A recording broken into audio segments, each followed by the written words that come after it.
La Odisea de Homero. Canto 1. Invocación a la musa. Los dioses celebran consejo. Atenea visita a Telémaco. Los pretendientes se festejan. Háblame, musa, del ingenioso héroe que peregrinó tanto tiempo. Vio las ciudades y observó las costumbres de las gentes después que fue asolada la acrópolis sagrada de Troya por obra de su gran sagacidad. Muchas fueron las penalidades que sufrió en el mar, luchando por salvar la vida y lograr su retorno a la patria y el de los compañeros. Mas no le fue dado salvarlos, pues los perdió la insensatez cuando para remediar el hambre se apoderaron de los ganados de Helios y Perión, quien no consintió en su regreso. Cuéntanos, diosa, esas aventuras, comenzando por donde quieras.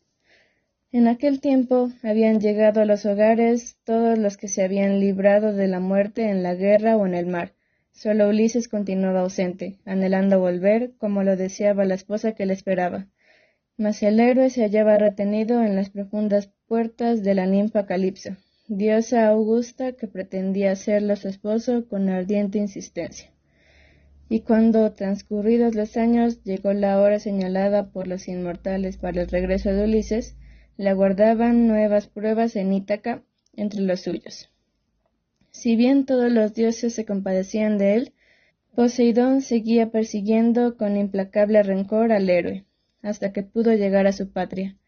Poseidón se había ido a una tierra lejana, al país de los etíopes, en lo más apartado del mundo, donde viven repartidos en dos pueblos, uno al occidente y el otro al oriente de Hiperión. Poseidón debía recibir allí el sacrificio de una hecatombe de toros y corderos, y participar en un festín. Entre tanto, los otros dioses celebraban en la mansión de Zeus un consejo, donde el olímpico habló el primero para referirse a los agravios de los hombres hacían inmortales y lamentar la muerte del noble Egisto, a lo que la diosa Atenea respondió: «Hijo de Cronos, soberano poderoso, esa muerte ha sido justa, y ojalá queden así todos los que cometan anágonos crímenes. En cambio, mi corazón se aflige pensando en el prudente y desgraciado Ulises, que hace mucho tiempo sufre lejos de los amigos, en una isla azotada por las olas y perdida en medio de los mares, cubierta de bosques. Esa isla es residencia de una diosa, hija de Atlante, consejero avieso, conocedor de los abismos marinos, quien sostiene con solas sus fuerzas las altas columnas elevadas para separar el cielo de la tierra. Esa hija suya tiene en cautividad al infeliz y trata de fascinarlo con palabras halagadoras para que se olvide de Ítaca. Pero Ulises, que se satisfaría con ver cómo sube el humo en el cielo de su tierra nativa, se lamenta de tal situación y suplica a la muerte que lo libre de ella. Y esto no te conmueve, Olímpico. ¿No te eran gratos los sacrificios que Ulises te ofrecía cerca de las naves argavias en el ancho país troyano? ¿Por qué rector de las nubes, Zeus? El rector de las nubes contestó: ¿Para qué hablas así, hija mía? ¿Cómo he de olvidar al divino Ulises, superior a todos los humanos por la inteligencia y por sus numerosos sacrificios a los inmortales del inmenso cielo? Sabemos que Poseidón le odia tercamente a causa de su hijo Polifemo, el más fuerte de los cíclopes, a quien Ulises dejó ciego del único ojo. Por eso el dios que hace temblar la tierra, si no resuelve matar a Ulises, le hace andar errante lejos de la patria. Ahora bien, los aquí reunidos debemos pensar en asegurarle el regreso, haciendo que Poseidón ceda en su actitud y no pretenda enfrentarse a todos los inmortales. La diosa Atenea le contestó: Padre nuestro, hijo de Cronos, si los dioses bienaventurados están conformes en que el prudente Ulises retorne al hogar, enviemos a Hermes a la isla Ogygia, para que le lleve a la ninfa de hermosos bucles la noticia de nuestra decisión irrevocable, la vuelta de Ulises. A mi vez, marcharé a Ítaca para hacer que su hijo Telémaco convoque a los aqueos meneludos y despida a los pretendientes de su madre que no se cansan de degollar ovejas y vacas. Lo enviaré a Esparta y a la arenosa Pilos para que indague noticias sobre la vuelta de su padre y gane así renombre. Atenea se calzó las hermosas sandalias de oro que la llevaban sobre la inmensidad de la tierra y las aguas con la rapidez del viento. Tomó su gran jabalina de punta de bronce, con la que la hija de un padre poderoso abatía filas enteras de gentes que le eran odiadas. Lanzándose desde las cumbres del Olimpo, llegó al país de Ítaca y se detuvo ante el atrio de Ulises. Después de tomar la figura de Mentes, caudillo de los atapios. Allí encontró a los orgullosos pretendientes entretenidos en jugar con guijarros, sentados a la puerta sobre cueros de buey. Heraldos y diligentes servidores mezclaban en crateras vino y agua, o bien limpiaban con porosas esponjas las mesas que ponían ante los concurrentes, trinchándoles luego abundantes raciones de carne. Telémaco fue el primero de los reunidos en advertir la llegada de la diosa. Telémaco fue el primero de los reunidos en advertir la llegada de la diosa, entristecido por el recuerdo de su valeroso padre. Se preguntaba si no llegaría para ahuyentar a los pretendientes, recobrar sus derechos de amo y señor y gobernar los bienes. Estos pensamientos ocupaban a Telémaco cuando advirtió la presencia de Atenea en la figura de Mentes. Telémaco se apresuró a salir al pórtico, disgustado de ver a que un huésped esperaba en la puerta. Acercándose al visitante, lo tomó de la mano y dijo: «Salud, extranjero. Desde ahora, amigo. Acompáñanos a comer. Después nos dirás lo que deseas». Palas Atenea siguió al que hablaba, correspondiendo con otras a las amables palabras, y ya dentro los dos, Telémaco colocó la jabalina de la diosa en el buñido armero de lanzas que había en una columna con las armas de Ulises. Después ofreció al huésped un hermoso y bien labrado sillón, que cubrió con un paño de lino y puso en un escabel sus pies. Acercó una silla con incrustaciones de mosaico y sentándose también, quedaron los dos apartados de los pretendientes para evitar que el bullicio molestara al visitante durante la comida. Y también porque anhelaba saber si traía alguna noticia de su padre. Una sirvienta les dio aguamanos con una hermosa jarra de oro y una fuente de plata. La despensera mujer, de digna presencia, les trajo pan y abundantes manjares. El trinchador les sirvió diversas viandas, y el escanciador llenó de vino las copas de oro. Habían entrado los orgullosos pretendientes, y se habían sentado en butacas y sillas. Los heraldos diéronles aguamanos, las sirvientas colmaron de pan las canastillas, y jóvenes esclavos llenaron las crateras de bebida. Ya satisfecho el apetito, reclamaron la fiesta del canto y la danza, complementando grato del todo el festín. Y un heraldo puso una preciosa cítara en las manos de uno de ellos, quien, sin demasiada voluntad de hacerlo, entonó una bella canción. Telémaco se acercó al oído de Atenea, para no ser oído de los pretendientes, y habló a la disfrazada diosa. «No te molestará lo que voy a decirte, querido huésped. ¿Ves cómo se entretienen con la cítara y el canto esas gentes? Diversión para ellos fácil, pues comen de los bienes de un héroe cuyos blanqueados huesos quizá deshagan bajo la lluvia en alguna playa, si las olas no los han arrastrado al mar. Ah, si lo vieran volver, seguramente preferirían la velocidad de los pies a las riquezas en oro y vestidos, pero no ocurrirá. Ay, pues habrá vuestra víctima del destino ciego, sin que haya consuelo para nosotros. Ahora bien, deseo saber, huésped, sin que me ocultes nada, ¿quién eres? ¿De dónde vienes? ¿Cuáles son tus padres y tu ciudad? ¿En qué navío has llegado y por dónde te han traído a Ítaca? No creo que hayas venido a pie. Todavía más, para que yo lo sepa todo, ¿es esta tu primera vez de visita o has estado otra vez en la casa de mi padre? Solíamos recibir muchos extranjeros, pues le gustaba tener muchas relaciones». La diosa de luminosos ojos contestó diciendo que se llamaba Mentes, era hijo del prudente Anquialos y que había llegado en una nave suya para buscar bronce en Temesa, a donde llevaba un cargamento de hierro. Luego se refirió a la vieja amistad entre sus familiares y añadió: «He venido creyendo que tu padre estaba en el país, mas sin duda los dioses dificultan su regreso, pues el divino Ulises no ha muerto y vive aislado por el ancho mar en una isla que sitian las olas, en poder de enemigos salvajes que lo retienen en contra de su voluntad. Ahora te diré, inspirado por los dioses, lo que va a ocurrir aunque yo no sea adivino ni augur. Tu padre no estará ya mucho tiempo lejos de la querida patria, aun cuando llegarán a sujetarle con cadenas de hierro y acabará por volver. Pues no le falta ingenio para lograrlo. Ahora dime si Ulises tiene un hijo mayor, así como tú. Te pareces a él de modo extraordinario. Esa cabeza y esos hermosos ojos son los tuyos. El discreto Telémaco contestó: Te confiaré lo que sé. Mi madre afirma que soy hijo de Ulises, pero ¿cómo podría yo asegurarlo? Nadie ha logrado hasta ahora comprobar de un modo personal las circunstancias de su nacimiento.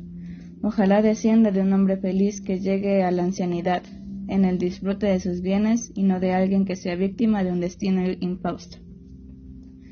Atenea continúa hablando: Pues estar seguro de que los dioses tienen reservado un porvenir glorioso a los tuyos, pues Penélope trajo al mundo una criatura de tales méritos, pero contéstame aún, ¿qué significa este festín y tanta gente?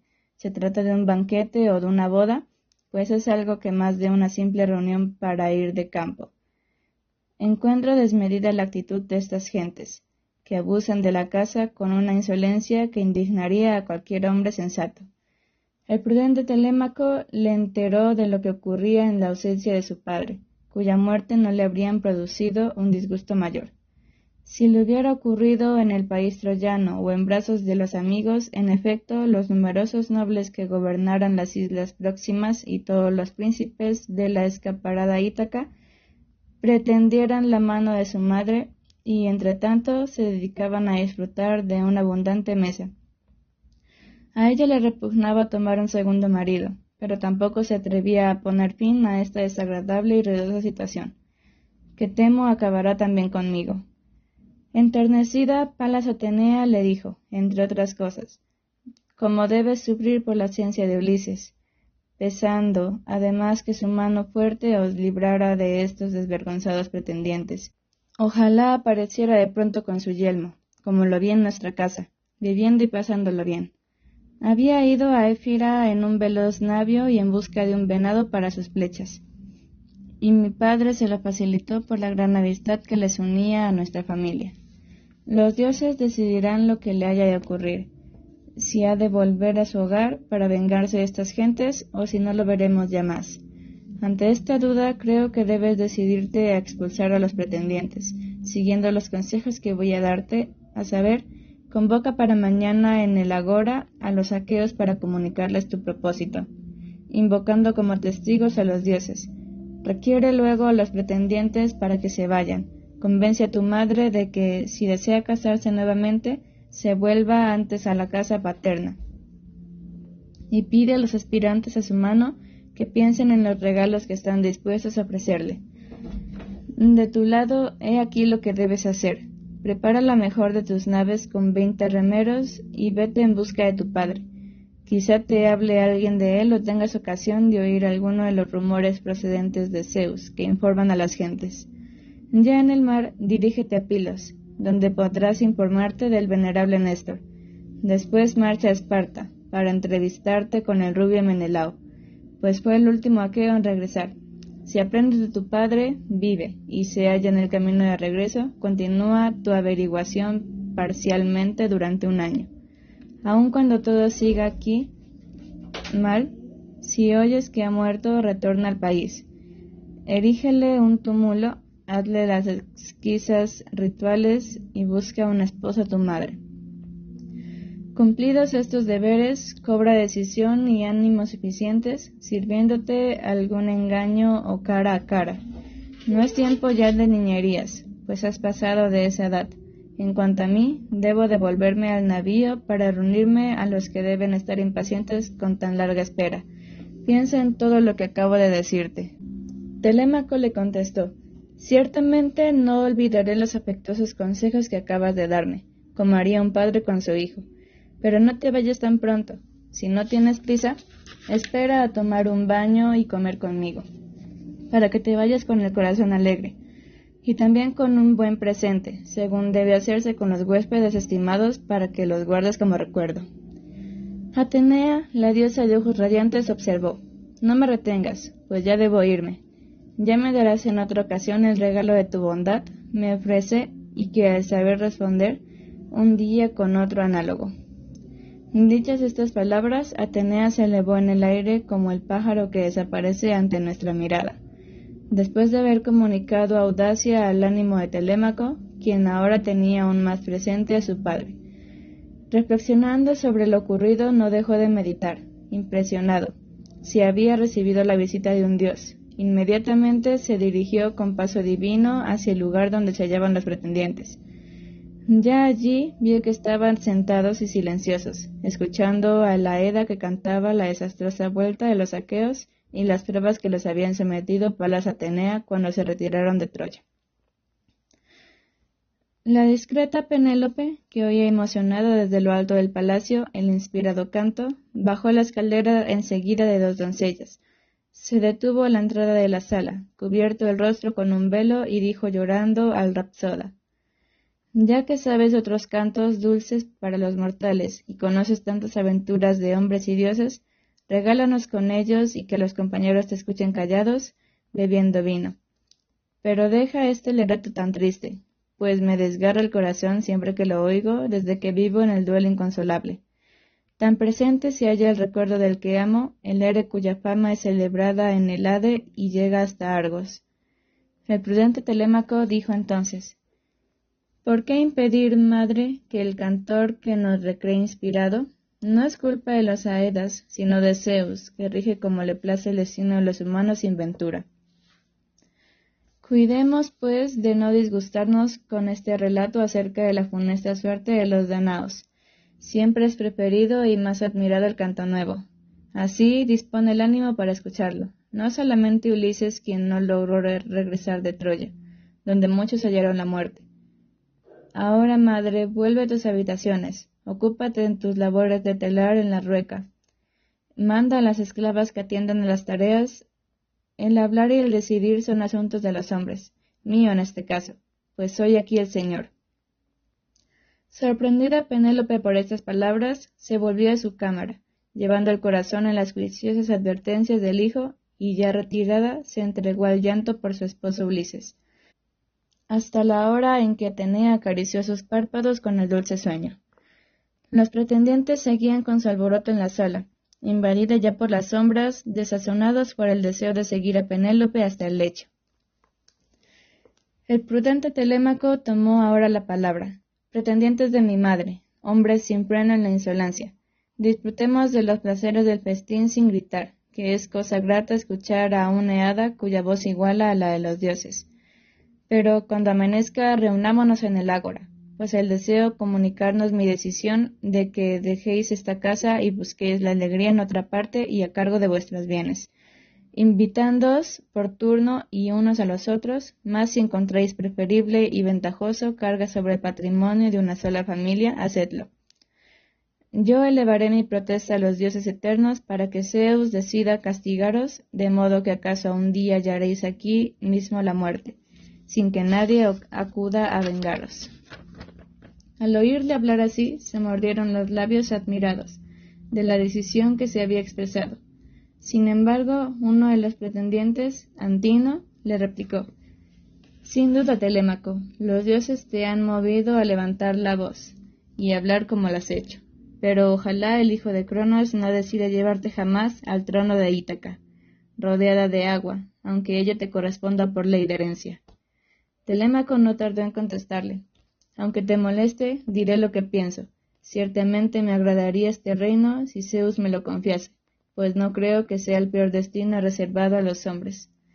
Se vive en la opulencia y el favorecido se va rodeado de honores. Desde luego, en Ítaca hay otros príncipes aqueos, jóvenes y ancianos, y uno de ellos entrará algún día a reinar, si damos por segura la muerte del noble Ulises. Por lo que a mí me toca, seré el señor de la casa y de los esclavos que mi ilustre padre me ha hecho prisioneros». Entonces Eurímaco le replicó: «Lo que haya de suceder, Telémaco, está en las manos de los dioses, que decidirán quién ha de gobernar Ítaca.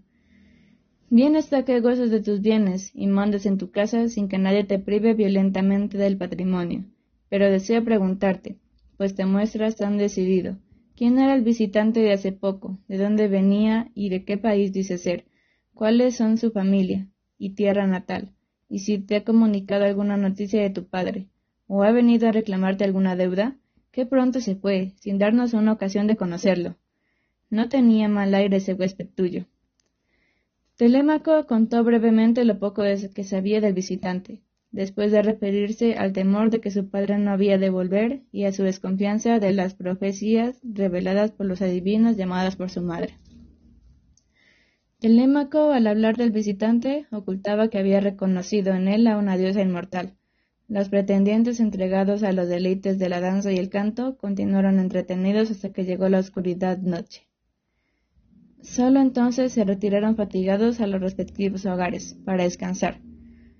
También Telémaco se dirigió al hermoso patio a donde su habitación estaba. Ya acostado y acompañado de una anciana sirvienta llamada Euriclea, que le alumbraba con una antorcha, sintió el espíritu agitado por muchas ideas. La esclava había pertenecido a Laertes, quien la había adquirido muy joven ella, por 20 bueyes, y la había respetado, temiendo los celos de su esposa. Ahora Euriclea, cargada de años, atendía a Telémaco amorosamente, pues la había cuidado desde niño. Al llegar a la cámara, Telémaco había comenzado por abrir la sólida puerta, se sentó después en el lecho, se quitaba la túnica que le entregó a la diligente anciana. Esta, después de arreglar cuidadosamente la prenda y de colocarla en un clavo cerca del lecho, salió a la habitación y echó el cerrojo, sirviéndose de la correa dispuesta al efecto. Toda aquella noche fue de insomnio para Telémaco, que, abrigado con una piel de oveja, pasó las horas pensando en el viaje que la diosa le había aconsejado. Canto 2. Se celebra la asamblea. Telémaco emprende su viaje. Tan pronto asomó la mañana la aurora de rosados dedos, el hijo de Ulises se levantó y vistió. Se puso la afilada espada, se calzó unas hermosas sandalias y salió de la habitación, magnífico como un dios. Seguidamente ordenó a los heraldos de voz clara convocaran a los aqueos meneludos, que acudieron diligentes a la asamblea. Una vez reunidos en número suficiente, Telémaco se adelantó hacia el concurso llevando de la mano una jabalina de bronce y seguido de sus perros. Como Atenea le había favorecido con el don de la gracia, su presencia atrajo las miradas, mientras se instalaba en el sitio de su padre que los ancianos dejaron libre. El primero en hablar fue el héroe egipcio, encorvado ya por los años y hombre de gran experiencia. Su hijo, el lancero Antifo, había acompañado al divino Ulises en las cóncavas naves hacia Ilion, la tierra famosa por los excelentes corceles, pero el feroz cíclope lo había matado en su cueva, y después se lo había comido. El triste recuerdo de este hijo angustiaba a Egipcio, quien tomó la palabra llorando. Escuchad, gentes de Ítaca, lo que voy a deciros. Es la primera vez que nos reunimos desde que se ausentó el noble Ulises en las cóncavas naves. ¿Quién nos ha llamado hoy y sentido la urgente necesidad de hacerlo? ¿Un joven o un anciano? ¿Ha oído hablar de la vuelta del ejército y desea comunicarnos lo que sabes? ¿O tiene otro asunto importante que hacernos saber para que le digamos nuestra opinión? Encuentro que es hombre de juicio y celoso de lo que se le atañe. Ojalá Zeus le ayude a realizar cumplidamente todo lo que se propone. El hijo de Ulises recibió complacido estas declaraciones de buen augurio, y como estaba impaciente por hablar, avanzó hacia el centro de la asamblea, donde el heraldo Piseón le entregó el cetro de los oradores. Dirigiéndose al egipcio, comenzó así. No está lejos de aquí, anciano, el hombre que ha convocado la asamblea, y no vas a tardar en conocerlo, pues soy yo mismo y sufro más que algún otro. No tengo noticias del regreso del ejército, ni puedo comunicaros nada que no sepáis. Tampoco hay asuntos de interés público que se deba hablaros para que me aconsejéis. Si os he llamado es porque necesito de vuestra ayuda, pues la desgracia se ha abatido sobre mi casa con un noble daño. He perdido a mi valeroso padre, que antes os gobernaba, y había sido tan benevolioso con todos, y por otro lado, Me aflige el infortunio que pronto arruinará mi casa y me dejará sin medios de vida. Unos pretendientes, hijos de los príncipes de Ítaca, ascendían a mi madre, pasaban los días en nuestra morada, deshuellan a los bueyes, las ovejas y cabras, beben sin cansarse nuestro vino rojo y ocasionan grandes destrozos en los bienes. Todo ello porque no hay aquí un hombre como Ulises capaz de librarnos de tanta ruina. Yo no estoy aún en condiciones de hacerlo, y habré de lamentar no hallarme con fuerza para oponerme a tanto daño. Así os pido, invocando a Zeus olímpico y a Temíris, que hagáis que cesen estos abusos para que yo pueda entregarme en la soledad del hogar a la pena que me abruma. Ellos y el noble Ulises no se he portado mal con los aqueos de buenas grebas, y ahora pretendierais vengaros de mí, apoyando a esos hombres malévolos.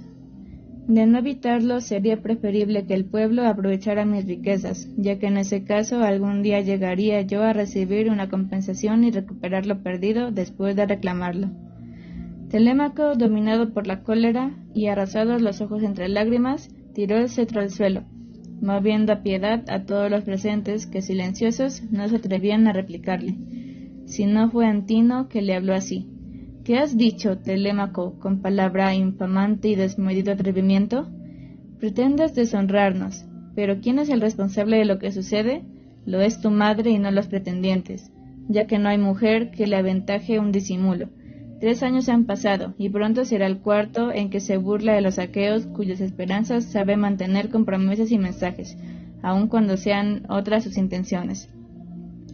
Su último ardid fue este: dispuso en sus habitaciones un telar para hacer un gran paño, diciéndonos: ¿mostráis algunas prisas en que tome un segundo marido, dando por muerto a Ulises? Pues bien, esperad a que termine esta labor para amontajar al gran Laertes, el día que se sucumba al funesto golpe de la muerte. No hagáis que alguna mujer aquea me critique indignada, al ver que no tiene un sudario un hombre tan poderoso. Nos dijo esto, en un tono que nos llevó a creerla, a pesar de nuestra entereza. Ahora bien, ocurrirá que si avanzaba su tarea en la jornada, llegaba la noche, deshacía el trabajo a la luz de las antorchas. Penélope logró mantener este engaño durante 3 años, pero al sucederse las estaciones y venir el 4.º año, una de sus mujeres descubrió la cosa y nos ayudó a sorprenderla, deshaciendo parte del hermoso tejido que al fin se vio obligada a terminar.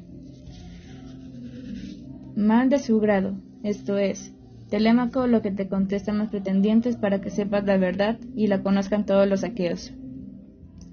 Haz que tu madre se vuelva a la casa familiar y tome por esposo al hombre que diga su padre y a ella le agrade. Y dile también que adelante no siga vejando con tantas dilaciones a los aqueos orgullosos por los méritos que le ha prodigado Atenea, maestra en labores primordiosas, agudeza de espíritu, facilidad para las astucias de tal forma que aventajaba a las mujeres de renombrarlas, aquellas de hermosos bucles y rutinantes diademas que fueron a Tiro, Alcmena y Micenas, algunas de las cuales se han igualado a Penélope en las mañas. Los pretendientes, debes saberlo, continuarán viniendo a tu costa todo el tiempo que siga obstinada en los planes que les han inspirado. Quizá de tal forma de conducirse le gane fama, pero a ti acabará dejándote sin bienes, ya que no pensamos regresar a nuestras tierras ni irnos a otra parte antes de que ella elija a la que prefiera. El prudente Telémaco arguyó: no me es posible, Antino, echar de mi casa contra su voluntad a quien me dio el ser y me crió. Ignoro si mi padre vive aún o si ha muerto. Me da una resolución como la que tú deseas, podrían venirme grandes infortunios. Obrad, pues, como mejor os parezca, ya dejando mi casa para buscar otros modos de festejaros. Si os remuerde la conciencia ya acabando de devorar mis bienes, es porque teméis digna esta manera de comportarse. Desde luego provechosa. Yo elevaré mi protesta a los dioses eternos, en espera de que Zeus resuelva castigar vuestras demacias. Mientras Telémaco hablaba, Zeus, cuya vista alcanza lejos, envió desde alta cima de una montaña 2 águilas que volaron elevadas por el viento y se cernían con alas desplegadas, una vez estuvieron sobre el ágora, ahora animada por las voces, giraron una y otra vez con rápido batir las alas, dirigiendo espantosas miradas a los reunidos. Después las aves se sometieron a desgarrar sus cabezas y cuellos, lanzándose, en fin, hacia la derecha por encima de las casas y de las acrópolis. Todos cuantos vieron la escena se sintieron aterrorizados con el augurio que suponía y dominados por el miedo de lo que podía suceder. Entonces el anciano Aliterces tomó la palabra. Era el más versado de su generación en conocer los presagios de las aves y en la interpretación de los destinos. Así habló a los reunidos con benevolencia. Escuchad lo que voy a deciros, especialmente vosotros, los pretendientes amenazados por una gran desgracia. Ulises no ha de tardar en estar con los suyos, pues se acerca con la amenaza de la sangre y la muerte. También habrán de sufrir los que deban muchos entre los que habitamos Ítaca. Ciudad que se descubre de la lejanía. No aguardaremos a buscar el medio que terminen los abusos. Esto es lo mejor que debería suceder, pues en ello les va mucho a los pretendientes. Mi vaticino se apoya en una experiencia bien fundada. Por lo que se refiere a Ulises, todo ha ocurrido según yo había anunciado cuando los argavios embarcaban para Ilion, y con ello Ulises fecundó en recursos ingeniosos. Decía entonces que sufriría muchas pruebas, perdería a sus compañeros y retornaría al país a cabo de 20 años sin que nadie lo reconociese al llegar. Todas estas predicciones van a tener ahora su confirmación. Eurímaco, hijo de Polibo, le replicó: lo mejor que podrías hacer, anciano, es volverte a tu casa y reservar a los bantinos para tus hijos, pues en este menester de averiguar el futuro me tengo por la mejor profeta que tú, ya que son muchas las numerosas aves que van y vienen en el cielo sin que presagien alguna cosa. En cuanto a Ulises, no hay nada de que haya muerto, y es de lamentar que no hayas parecido con él para que no hablases tanto y no excitaras la cólera de Telémaco con la esperanza de que te haga un buen regalo. Pero ten en cuenta lo que podrá sucederte en nuestras manos, nada agradable, por cierto, ya que ninguno tememos ni a Telémaco con todos sus discursos, ni a ti, anciano, con esas profecías despreciables y excesivas, cuyo único resultado será que te odiemos más. Todavía el discreto Telémaco dijo una última palabra. Eurímaco, y además nobles pretendientes, nada hay ya más que hablar sobre el asunto, pues los dioses y los aqueos saben a qué tenerse. Y ahora bien, dadme un navío ligero y 20 compañeros para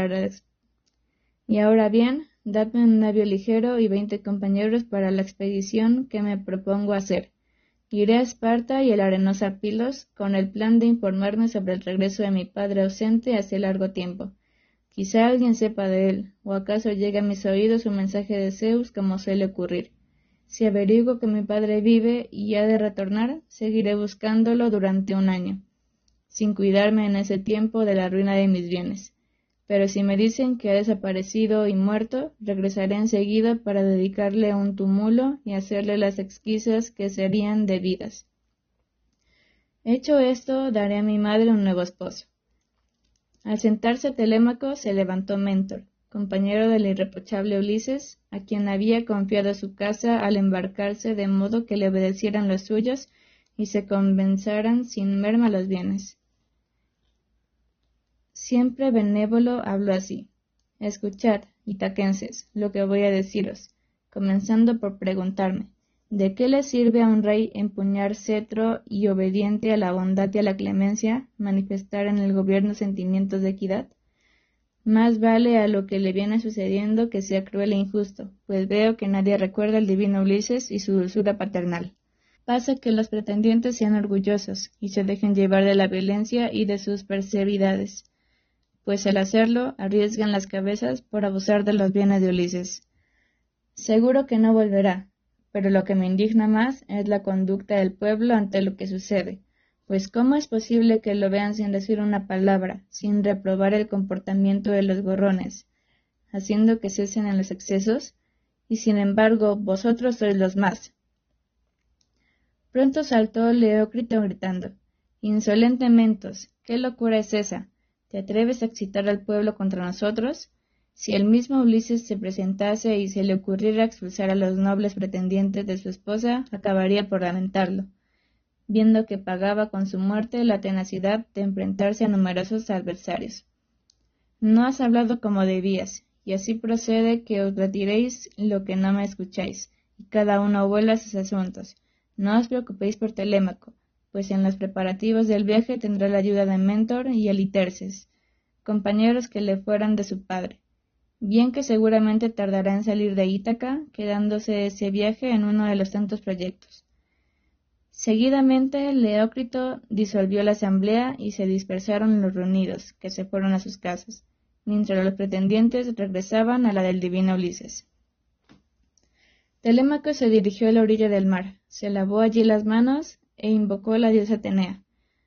Escúchame, Dios, que ayer me visitaste y me dijiste que fuera al mar brumoso delante para saber del retorno de mi padre, a cuyo proyecto se oponen los aqueos, sobre todo los pretendientes, gente cruel y soberbia.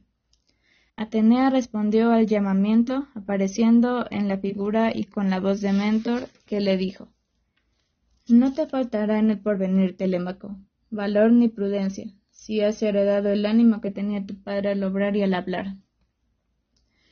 Si le semejas, no será inútil tu plan, y no debes desistir de realizarlo. Pero si no eres hijo de Ulises y de Penélope, no debes esperar que lleves al término lo que te propones. Son pocos los hijos que heredan los dones de sus padres, y pocos los que se aventajan. Creo que te halles en el caso favorable de haber salido tu padre, y así no te preocupe lo que te tramen y pienses en esos insensatos. No se retrasará tu viaje, y buscaré enseguida una nave bien marinera en la que me propongo acompañarte. Vuelve ahora a casa, y dispón los víveres para la expedición, el vino en ánforas y la harina, sustento esencial del hombre, en grandes odres. Yo me encargaré de reunir un buen equipo de voluntarios. Cuando Telémaco llegó a casa, la encontró, como siempre, invadida por los pretendientes que ahora se dedicaban a desollar unas cabras y a asar en el patio buenos trozos de cerdo. Al verlo, Antino se adelantó riendo y estrechándole la mano le dijo: No te disgustes demasiado, Telémaco, soberbio por algunas palabras y expansiones molestas, y haznos el placer de acompañarnos a comer y beber como antes. Los aqueos se ocuparán de preparar lo que deseas, el navío, los remeros, de modo que no tardes en llegar a la sagrada Pilos y de obtener allí noticias de tu ilustre padre. Mas Telémaco le contestó: Comprenderás, Antino, que no estoy de ánimo para participar en vuestros jactanciosos regociosos, ya que es bastante que os hayáis aprovechado de mi infancia para ir consumiendo tantos bienes valiosos. Ahora que soy mayor, sé aconsejarme. Me siento cada día con más ánimos y haré lo posible para deshacerme de vosotros, sea con mi viaje a Pilos o sin salir del país. Dicho esto, retiró su mano de la de Antino, quien no hizo por retenerla. Los pretendientes continuaban disponiéndose en la sala del festín y dirigían a Telémaco insultos y burlas. Uno de los desenfadados jóvenes decía: Sin duda Telémaco planea nuestra muerte, y para ello traerá a quien le ayude de la arenosa Pilos o de Esparta, pues le consume la envidia. A menos que decida ir hasta la fértil Epira para adquirir drogas mortíferas y echárnoslas en las crateras, de modo que todos perezcamos. Otro de los comensales se desahogó con estas palabras: También pudiera ocurrir que muera lejos de los amigos, en las errantes andanzas, como le sucedió a Ulises. Esto no traería alguna complicación, pues habríamos de repartirnos los bienes, la casa se la daríamos a la madre y el esposo que ella decida tomar. Telémaco bajó a la espaciosa cámara de elevado techo, donde se amontonaban el oro y el bronce, muchos vestidos guardados en cofres y abundancia de oloroso aceite. Había también tinajas para el vino dulce y añejo, colocadas en hileras contra el muro para que un día Ulises regresara después de tantos sufrimientos. La sólida puerta de la cámara era de 2 hojas y estaba asegurada por doble cerrojo. La desesperanzada Euriclia cuidaba día y noche de este tesoro. Telémaco la llamó ahora diciéndole: Saca, ama, de las ánforas un poco de vino, el más gustoso de los que conservaras para el héroe sin ventura que aguardas esperanzada que habrá de volver, después de librarse de la muerte. Ulises, del linaje de Zeus, llena 12 vasijas y cúbrelas con sus tapaderas. Pon harina en odres bien cocidos, hasta 20 medidas trituradas en el molino. No hables de esto a nadie, y reúne todo lo que prepares. Yo me haré cargo de ellos esta misma noche. Una vez que mi madre haya subido a sus cámaras a descansar, me voy a Esparta y a la arenosa Pilos en busca de una noticia sobre el regreso de mi padre. Al oírle, el ama Euriclea dio un grito, y suspirando le dijo estas heladas palabras. ¿Cómo se te ha ocurrido eso, niño mío? ¿Vas a lanzarte por los caminos de la inmensa tierra, tú, a quien tanto queremos? Piensa que el divino Ulises ha perecido lejos de la patria, en algún país extraño. Cuando te hayas ido, las pretendientes se pondrán al acebo para hacerte morir, sirviéndose de algún funesto engaño, y repartirse lo que hay aquí. No te vayas y quédate a cuidar los bienes, pues no es necesario que navegues los mares sin término, errabundo y padeciendo. El prudente Telémaco hizo por tranquilizarla. No te preocupes, ama, ya que mi proyecto es conocido de un dios, pero ocúltalo a mi madre antes de 11 o 12 días. Espera que ella pregunte. Debemos evitar que las lágrimas alteren su belleza. La diosa iluminó sus ojos, Atenea, iniciaba entre tanto sus gestiones. Disimulaba en la figura de Telémaco, recorría las ciudades acercándose a los hombres y los exhortaba para que se reunieran a prima noche junto al navío que había pedido al ilustre Noemón y éste le había cedido gustoso. Y cuando traía presupuesto el horizonte por el sol, las sombras invadieron las calles. La diosa echó al mar la ligera nave y la proyectó de los aparejos necesarios. Luego de amarrarla a la entrada del puerto, se dedicó a interesar en la expedición a los bravos marineros reunidos. Seguidamente Atenea se dirigió hacia la casa del divino Ulises, donde infundó a las pretendientes un dulce sueño, haciendo que la bebida nublara su espíritu y se les cayeran las copas de las manos. Dominados por el sopor, se fueron a dormir a sus moradas y ya alejados, Atenea en la figura de Mentor y con su voz llamó a Telémaco para que fuera a la sala y le dijo: Los compañeros de hermosas grebas se hallan en la nave, las manos en los remos esperando tus órdenes. No retrasemos más la partida. Uniendo la acción a la palabra, Atenea echó a caminar con paso rápido, seguida de Telémaco, también veloz en su marcha. Una vez en la orilla, Telémaco dijo a los compañeros de expedición: Venid aquí, amigos, a buscar las provisiones que hay preparadas en la casa. Mi madre nada sabe, ni las sirvientas, solo una de ellas se halla al tanto de lo que vamos a hacer. Llevadas a la nave las provisiones, Atenea y Telémaco se sentaron en la popa, los marineros soltaron las amarras y ya a bordo se acomodaron en los bancos de remar. Atenea envió un viento favorable, un cefiro activo cuyas sonoras ondas cantaban en el mar color de vino.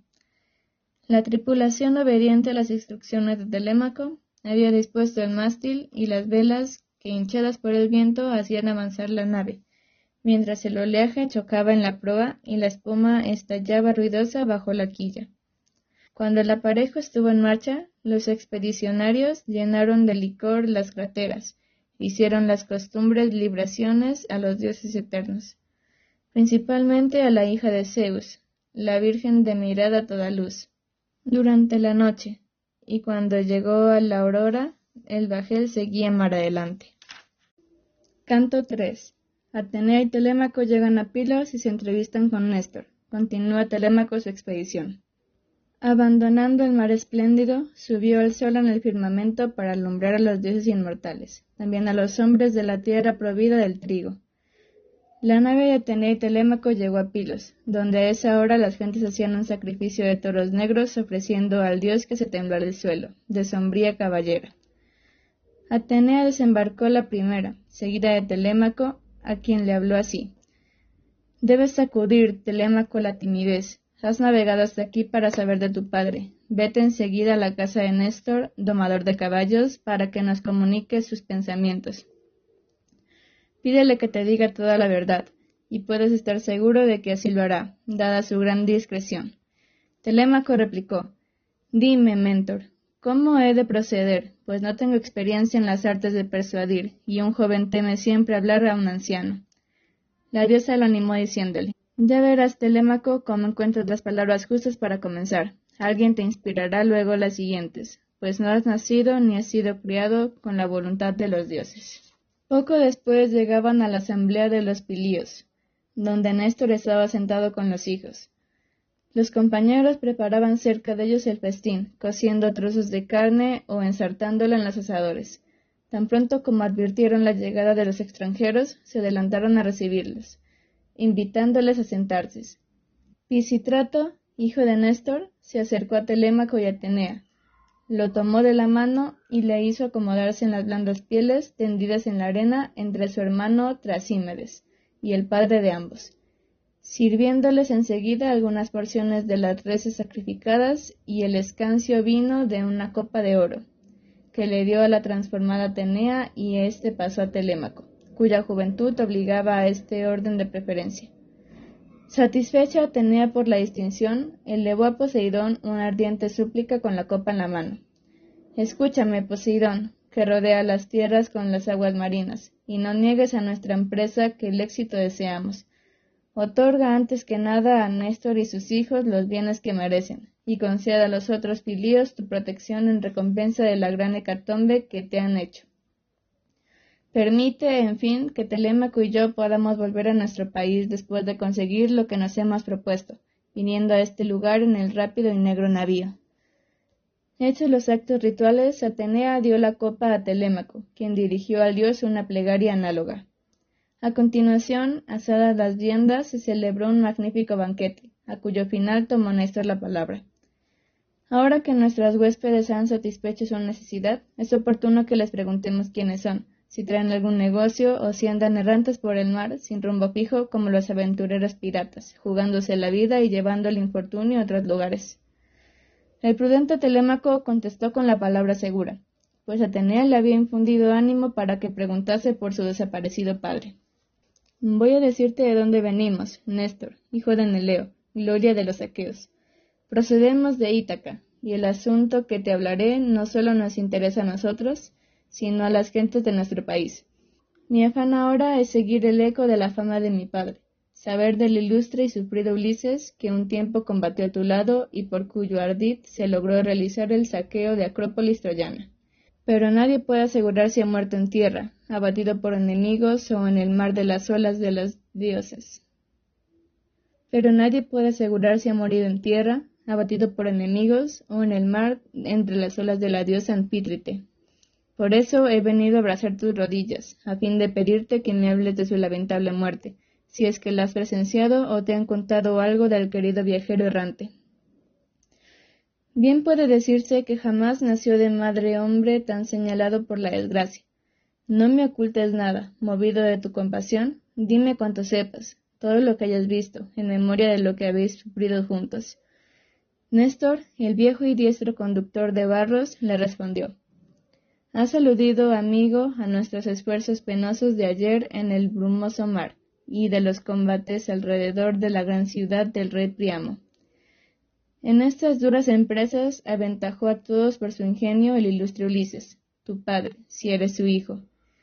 Él y yo estuvimos de acuerdo siempre en las asambleas y en las advertencias, cuando nos dirigíamos a Argabios buscando éxitos más favorables. Muchos de los guerreros tuvieron su final desaventurado por la voluntad de Zeus y a causa del gran resentimiento de la diosa de luminosa mirada, que movió una discordia entre los dos atridas, pues Menelao presionaba a los aqueos para que se hirieran a embarcarse y regresar a la patria. Esto le desagradaba al Atrida, Agamenón, pues se proponía retener el ejército y celebrar hecatombes sagradas a fin de aplacar la terrible cólera de Atenea. Ignoraba el insensato que no lograría apaciguarla, dado que no es fácil cambiar en un instante la disposición de los dioses eternos. Ante la encontrada y violenta actitud de los caudillos, la asamblea terminó en medio de un gran tumulto, divididos los reunidos en dos campos. Los del nuestro decidimos echar las naves al mar cuando amaneciera, y embarcar las riquezas y también a la mujer del gracioso cuerpo. Pero la otra mitad del ejército continuó obstinada al lado de Agamenón, pastor de pueblos, mientras nosotros nos alejábamos a toda marcha, pues un dios favorecía la navegación con las aguas en calma. Llegados a Tenedos, hicimos sacrificios a los dioses, en el deseo de vernos pronto en el hogar. El cruel Zeus no estaba de ánimo de concederlo, y movió por segunda vez una fuerte discordia. Los unos, bajo el mando de Ulises, decidieron marchar atrás y se volvieron hacia la ribera que habíamos dejado para complacer al atrida Agamenón, mientras yo huía con mi flota, pensando en los males que amenazaban. Menelao nos alcanzó más tarde en Lesbos, donde examinamos la dirección que debíamos tomar al cuarto día de navegar. Los compañeros de Diomedes anclaron en sus argos por bien labradas naves. Yo continué en marcha hacia Pilos, con el viento favorable que nos había enviado un día desde la patria. De este modo, hijo querido, llegué aquí sin tener noticia alguna de lo que te interesa, ni de los aqueos salvados, ni de los que perecieron. Lo que he sabido después, ya en mi palacio, te lo voy a contar sin ocultarte nada. Se dice que los mirmirrones, aguerridos lanceros, llegaron bien a su destino, conducidos por el hijo del magnífico Aquiles. A su vez, Idomeneo condujo a Creta a los compañeros que salieron libres de la guerra y de los peligros del mar. En cuanto a la Atrida, seguramente habréis oído que regresó, y que Egisto estaba planeando su muerte. Pero el matador no tardó en expiar su crimen. El hijo de Agamenón se encargó de vengarlo. También tú, amigo mío, pues eres hombre gallardo y vigoroso. Debes mostrarte valiente en las ocasiones para que te alaben el día de mañana. El prudente Telémaco observó: ojalá los dioses me hubieran favorecido con el ánimo que me recomiendas, de modo que pueda algún día vengarme de los pretendientes y sus inicuos excesos para no soportarlos más. Al oír esto, Néstor dijo: ya que hablas de ello, he de preguntarte si toleras la situación de buen grado, o si te odian las gentes del país, siguiendo los designios de algún dios. Puede ocurrir que Ulises regrese un día, solo o con los aqueos, y haga pagar a los pretendientes su conducta insolente. Ojalá Atenea te proteja tanto como distinguía al glorioso Ulises en la tierra troyana, donde tanto hemos padecido. Veríamos muchos pretendientes desistir de la aspiración a casarse con tu madre. El discreto Telémaco observó: no pienso, anciano, que tus pronósticos lleguen a realizarse por ahora. Cosas grandes has dicho que me dejan admirado, pero no será fácil esa dicha, a pesar de mis esperanzas, aunque lo quisieran los mismos dioses. Al oír esto, la diosa Atenea le llamó la atención. ¿Qué has dicho, Telémaco?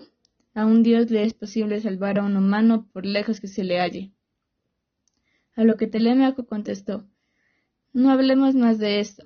Aun siendo tan grande mi pena, no creo que vuelva mi padre, que habrá sucumbido a la muerte por designio de los dioses. Pero deseo hacer otras preguntas al experimentado y prudente Néstor, a quien veo como un inmortal. Dime, hijo de Aneleo, lo que sepas de la muerte de Agamenón.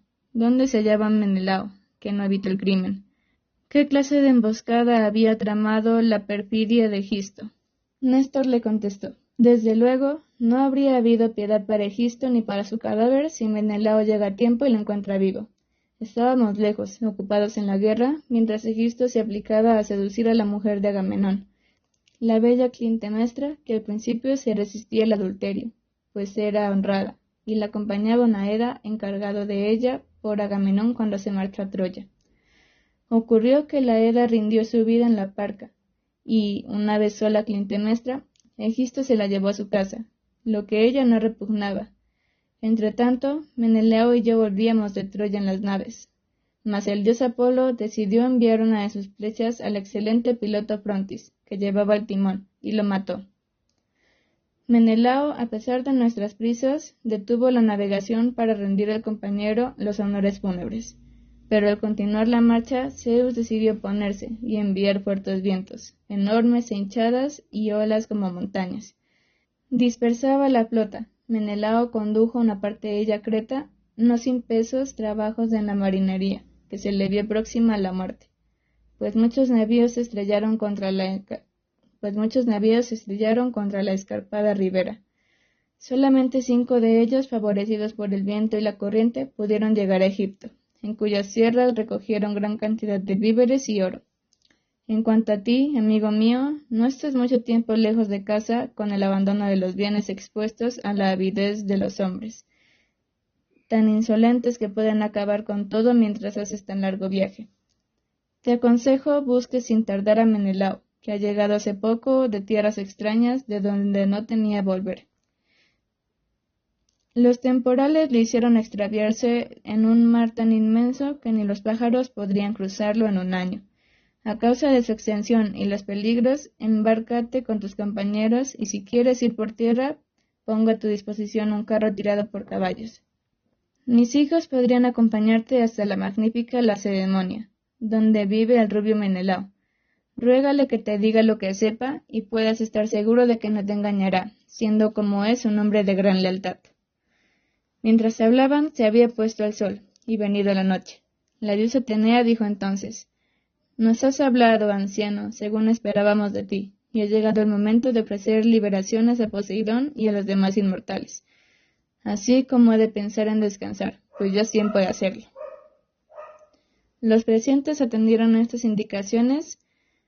Llenas las copas y hecha la ofrenda ritual, Atenea y Telémaco, hermoso como un dios, se disponían a volver a la nave cuando Néstor los detuvo diciéndoles: Que Zeus y los demás inmortales me eviten la afrenta de que os vayáis de aquí para dormir en el navío, cual si yo no fuera un cualquiera y en situación tan mísera que no tuviese en la casa mantas y otros abrigos para que los huéspedes reposen cómodamente. Así, no he de permitir, mientras viva, que el hijo del héroe Ulises se acueste en su bajel sobre un duro lecho.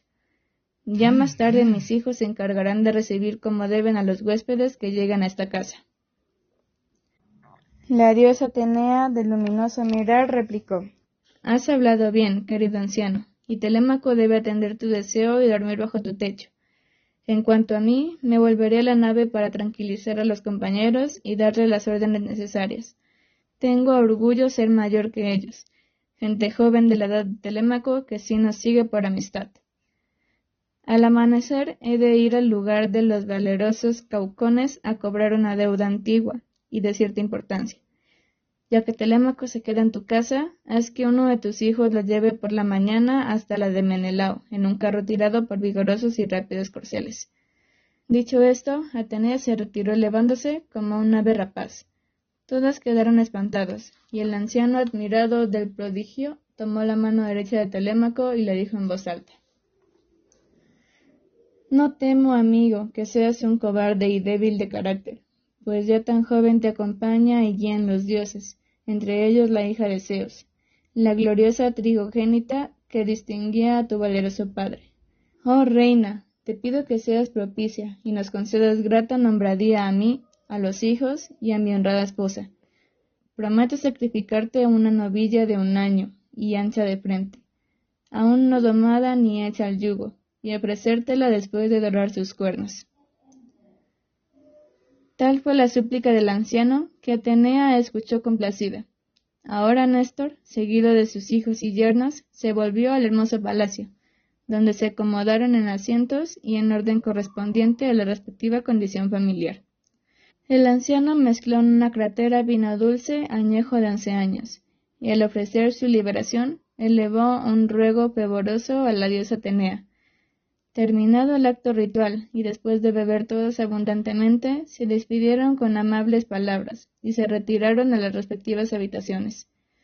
Néstor hizo acostar a Telémaco en un catre de tijera, bajo el pórtico de sonoros ecos, y cerca de él al diestro Láncero Pistrado, único hijo suyo, que continuando aún soltero vivía en el hogar. Después se fue a dormir a una estancia situada al fondo de la casa, donde la esposa había preparado un lecho y se había ya acostado. Cuando asomó la aurora con sus dedos de rosa, Néstor, el anciano, auguria, salió de la cama, y dejando la habitación fue a sentarse en las pulidas piedras a la entrada del palacio, blancas y lustradas, donde en otro tiempo solía acomodarse Neleo, para dar sus consejos dignos de un dios. Rendido hacía tiempo a la parca y en la mansión de Hades, Néstor tenía allí ahora las audiencias, el cetro en la mano. A su alrededor fueron colocándose los 6 hijos. Según iban saliendo de las habitaciones, Pisístrato fue el último en llegar. Luego que hicieron sentar a Telémaco al lado de Néstor, tomó éste la palabra. Apresuraos, hijos queridos, a realizar mi deseo para que nos sea propicia Atenea, a la que pude reconocer cuando llegó a nuestro festín. Vaya uno de nosotros a buscar una novilla, diciendo el vaquero la traiga sin tardanza. Otro irá a la nave del valeroso Telémaco a acompañar a los compañeros, dejando solamente a 2 de ellos, y en fin, un tercero busca el Orificio Laertes para que venga a dorar los cuernos de la becerra. Los demás seguid aquí y haced que los sirvientes dispongan del banquete, los asientos de leña y el agua bien clara. Todos se apresuraron a obedecerle, y pronto se hallaban reunidos el orfebre con los útiles del oficio. La tripulación invitada y Atenea, que acudió a recibir la ofrenda. Néstor entregó el oro al artista y éste, una vez lo hubo laminado, cubrió con el precioso metal los cuernos de la novilla para que la diosa estimara aún más el homenaje. Estratio y el noble Equefrón habían acercado la novilla, sujetándola por los cuernos. Areto trajo de la bodega el agua lustral, en una jofaina, cincelada con flores, y cebada sin moler un cestilio. El animoso Trasímedes, en la mano una afilada hacha, se disponían a dar el golpe mortal a la becerra, y Perseos sostenían la vasija, para recoger la sangre.